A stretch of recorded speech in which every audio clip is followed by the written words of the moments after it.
Good evening, everyone. My name is Francine, and I'm the External Vice President of the Association of Indonesian Americans for the 2020 to 2021 school year. On behalf of the AIA staff, we want to welcome everyone to our first speaker event of the school year, a heritage speaker's journey to learn her roots and the discoveries.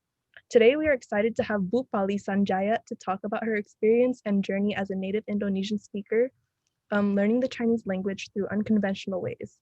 Since 2004, Bu Pauli has been a teaching professor of Indonesian at the University of Washington, Seattle. She received her Bachelor's of Art in Language Pedagogy in Universitas Atma Jaya in Jakarta, Indonesia, and received her master's degree in International Development Studies in Ohio University. On behalf of AIA, we want to thank you for taking your time to come to this talk. Please join us in welcoming Bu Pauli. Go! You done? Thank you. Thank you for having me. I'm so excited. This is, I think, one of the fun presentations because I designed this not to be academic or theoretical. So let's just, I'm coming here to share my experience. When Francine contacted me with the experience of Indonesian heritage speakers, I am a native speaker and I have very few Indonesian heritage speakers as students. So, but I am a heritage speakers of Chinese, and I am, well, this is an excuse because I like watching movies. So I use this as an excuse for research. So, here I am. I've been in this journey for probably over 2 years. About 2 years, and in the effort to relearning my root and discover my what I thought was my culture. So that's that is the mysterious thing there. Okay, so through movie, I relearn Chinese. So let's get started. Can I control this? Oh, here it is. Okay, so who am I? Who am I? So this is the background of me. So my formative years, when I was growing up, I was in Jakarta in early 70s. So at that time, the political situation was not very friendly to ethnic Chinese. So I am an ethnic Chinese person in Indonesia, growing up in 70s. So during that political situation, president, the new order president, there is a presidential decree on December 6, 1967. It's basically geared into anti-Chinese sentiment, or to frame Chinese as a problem. So there is a masalah Cina, problem Cina. In basically, it's really political. So it's not very friendly, and a lot of Chinese cultures were being restricted. So there's no schools. Chinese schools were closed. All the traditional ceremonies, celebrations were prohibited. Books in Chinese are prohibited as well. So that ties to something that I will discuss later. So at home, what did I speak? So I speak. Actually, my first language is Cantonese because my family is Cantonese. But I lost most of it as well because I was a child, and then it got disrupted when I went to school. In kindergarten and elementary school. So we use Cantonese in the market. Sometimes we use Hokkien also, and also we use Jakarta Betawi language as well, and informal Indonesian as well. So it's mix of everything. So what is this language learning environment? I was very used to multiple language, but none of them are formally learned. It's because I was growing up. So, and then, when I was, when I started school, the formal Indonesian started. But because I was still a small kid, it's easy. And I don't really remember how I learned Indonesian as a formal language because, I was 6, 7 years old onward to university. So that was my learning environment. So what happened? What is the impact of the earlier languages, Cantonese? Yeah, we spoke Mandarin as well, the standard Mandarin Chinese. So what was the impact? Because of competing environment, school is important. So I have to pay attention to, to perform well at school. And the language actually influenced that as well. Then I have to learn, I use Indonesian more. So when my parents, ask me in Chinese, in Cantonese or Mandarin, I actually responded in informal Indonesian mostly, but sometimes, formal Indonesian words when the context called for, I use that. I use that also. So the Chinese, the Cantonese, the Mandarin, and the Hokkien languages, were fading away. It's fading into the background. So that was the impact. So, as I tell this story, probably you can connect with my experience, probably because you're the heritage speakers of Indonesia. Probably we can discuss later after this presentation. Yeah. So that was the impact. So my grandparents have an unfulfilled wish, despite of the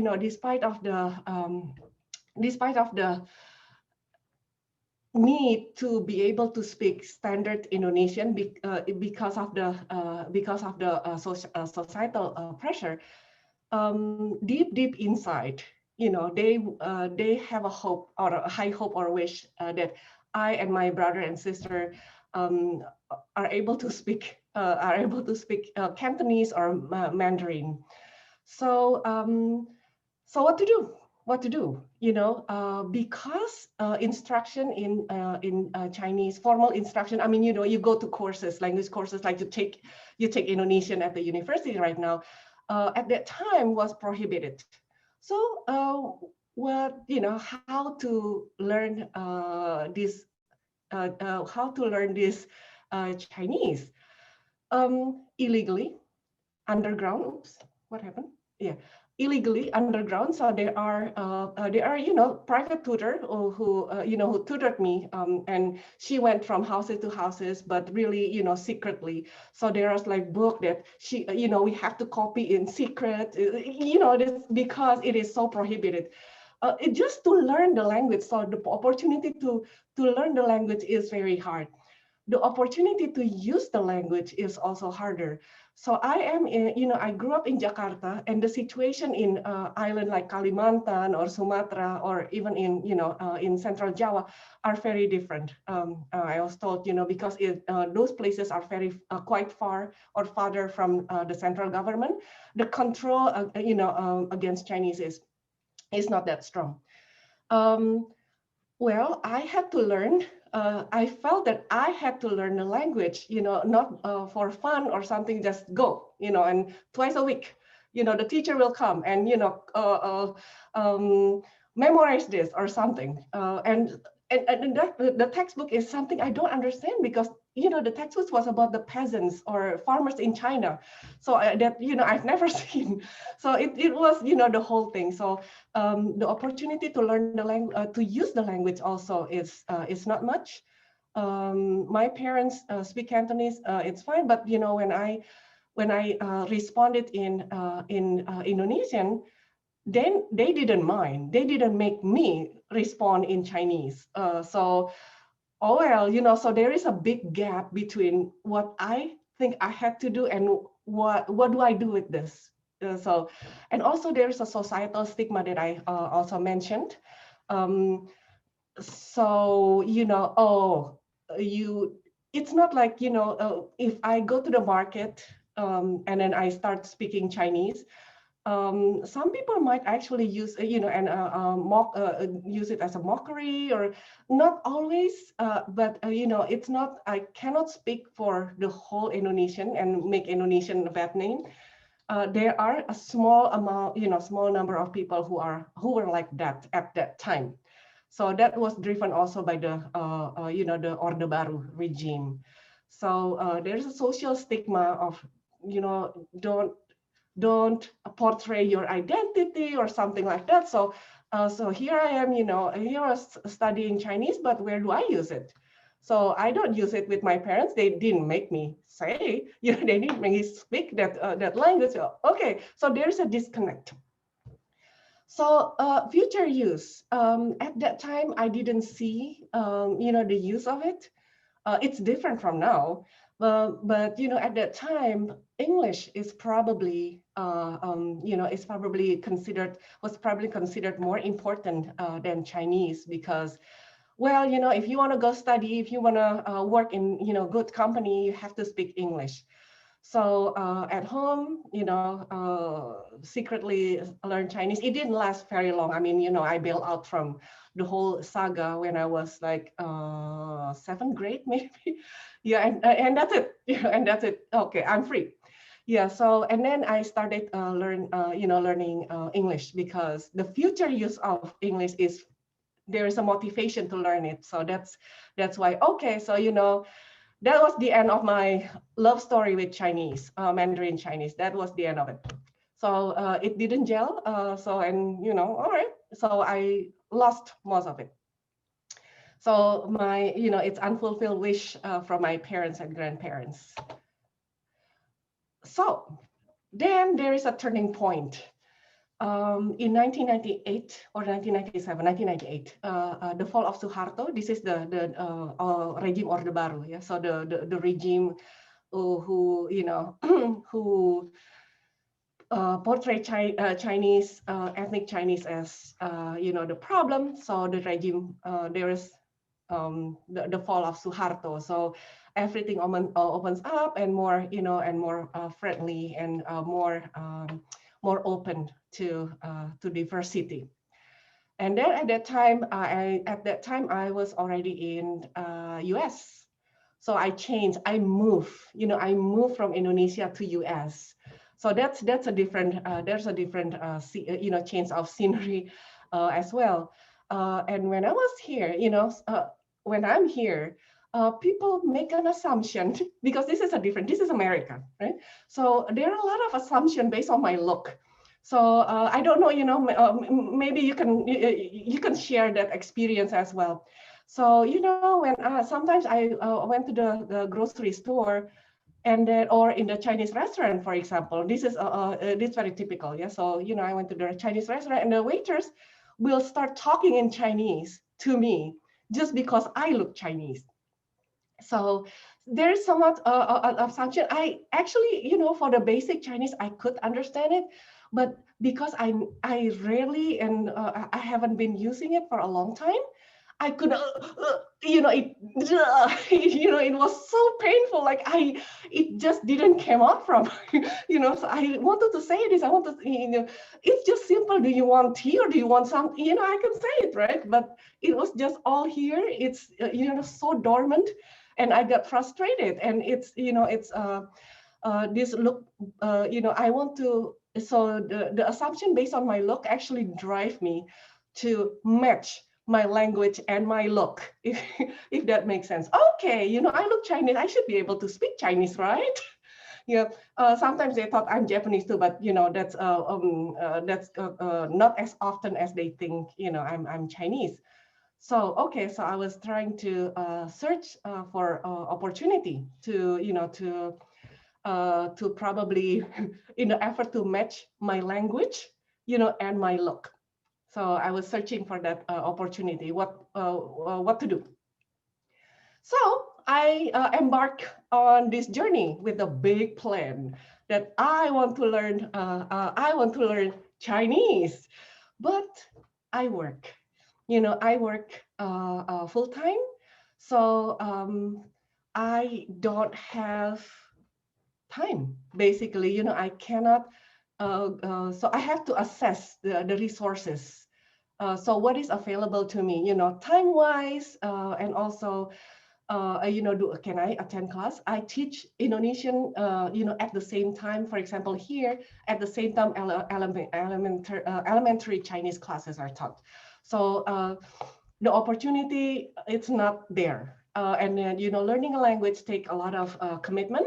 I'm sure take a lot of commitment. So with a full-time job and other administrative work, I probably can't do it. So I have to reassess. So what to do? I still want to, kind of, and stress-free and fun. So I want to learn. I want it to be fun. I want it to be stress-free, but I want it to be useful as well. So then I decide on strategies. Sometimes some people say through songs. Yeah, I listen to it as well. Initially, but songs are very poetic. And then it's probably the grammar is there, but it's in songs. So what to do?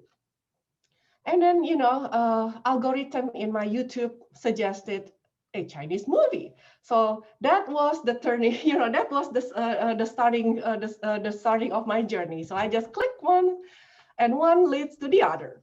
Yeah. So here it is. Some of this, and each of this has, I have a reason to, to put everything here. Yeah. So this is one of the first, I think, the King's Woman. So everything is in Chinese, and I always find, I always try to find, of course, with the subtitle in English. The ideal one will be the movie in Chinese, and then there is a subtitle in Chinese and the subtitle in English. Yeah, so this is the one, the first one in King's Woman. Without the translation, without the subtitle in English, I understood nothing. Because it was the first movie, and it was like, the language is like a court language in the Qing dynasty or something. So okay, and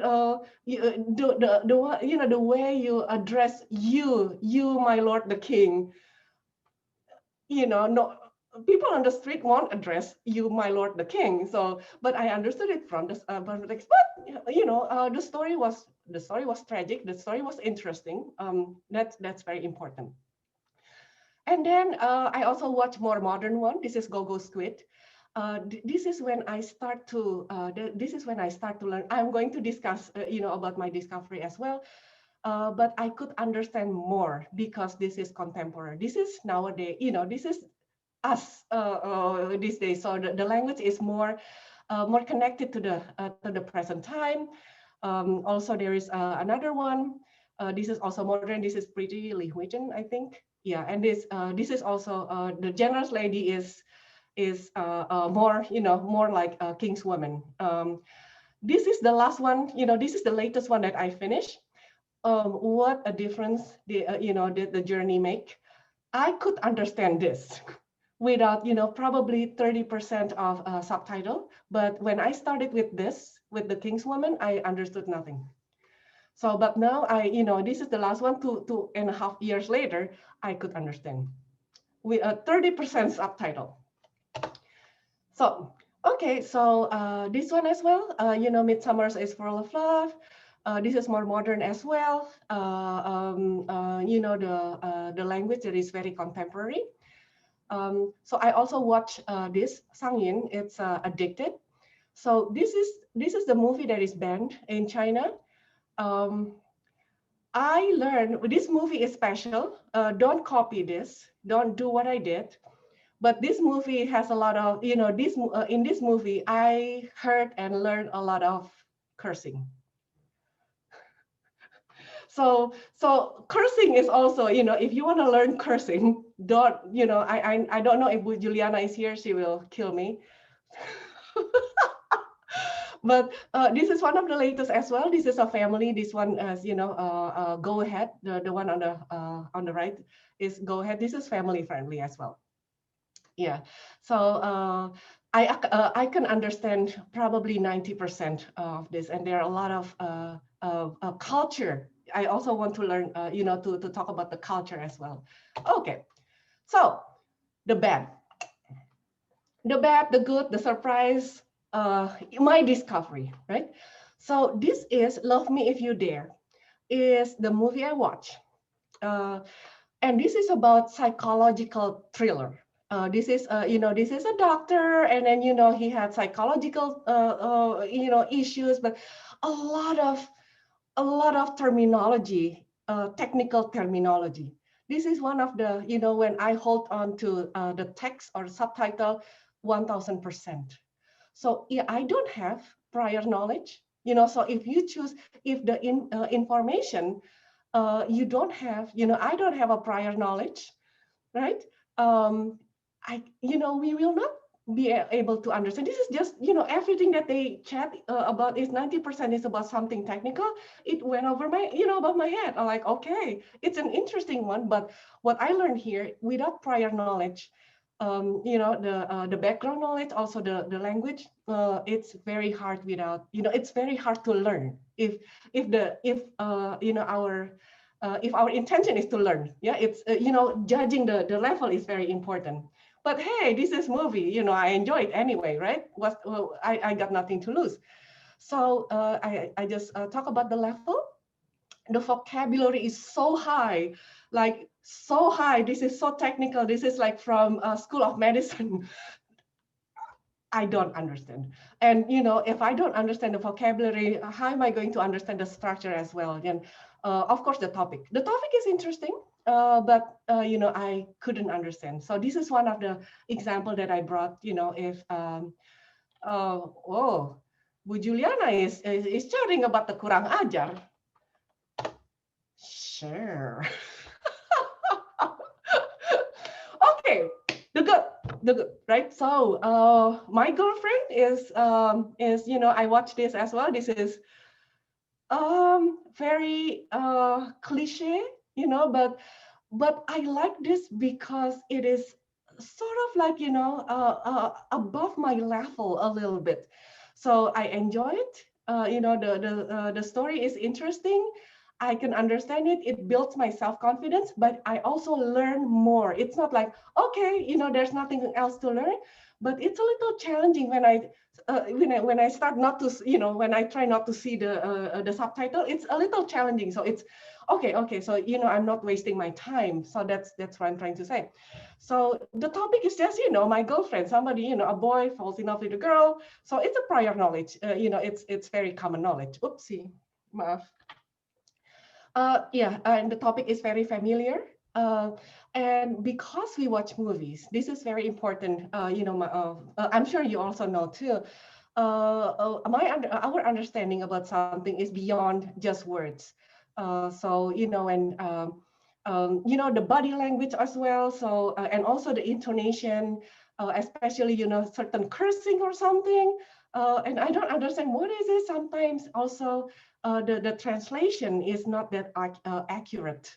But from the whole package of something that you watch, that I watch in front of me, I can have a better wholesome understanding of what's going on, including the language.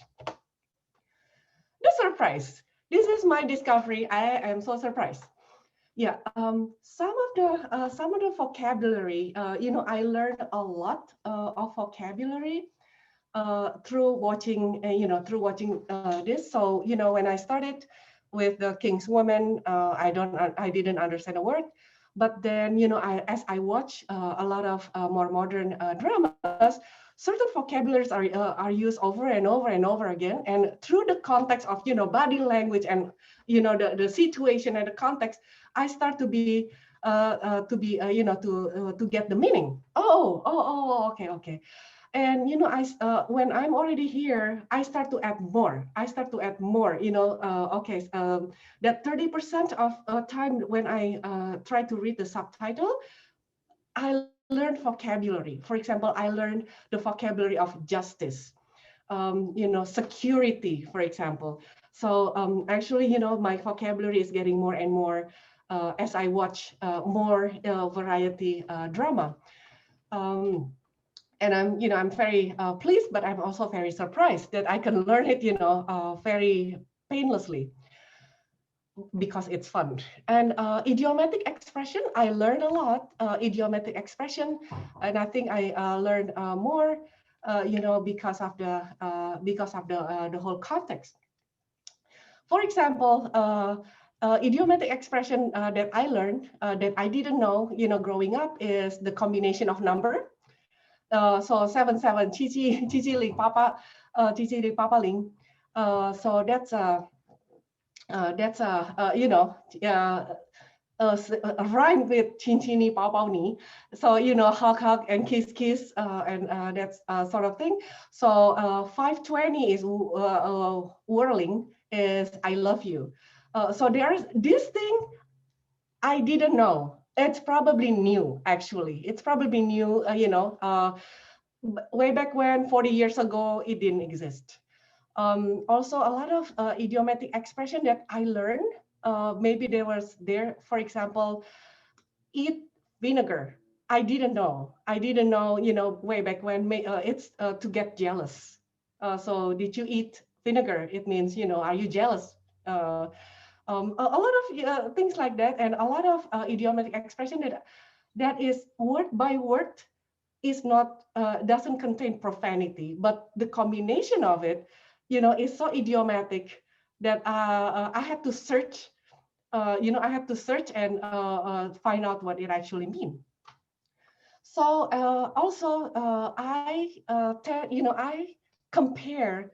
I compare my Chinese culture in Indonesia with the Chinese culture that I watch a movie, and some of them are, some of them actually are similar, especially when it comes to culture of eating. So, have you eaten your lunch? Have you this, or, this is, oh, we are one family or something like that. And, but there are also a culture that is not the same. For example, there is an expression in a lot of this drama, modern drama, the expression of none of my business. I have never heard that expression in my house. None of my business. Yeah, 关我什么事? Yeah, jadi, okay, it's new. It's new. It's just new. The comparison, and also the culture as well. So it's very it's, some of them are familiar and some of them are new to me. Yeah. So this is what I found. Where did I think I would go, and where did I actually go? So this is the question. So on the left side, oh, this is new. This is Dear Mayang Street. I haven't watched this though, but the one on the left, the one on the left is, is the representation of the Chinese, the Chinese in my head when I started to embark on this journey. I want to go back to that Chinese that I spoke, way back when with my family. So I want to trace that root and culture there. I want to go back, to learn about, to learn and use the language that my parents used to, spoke, and my grandparents spoke. I want to go there. That was the initial point of my journey.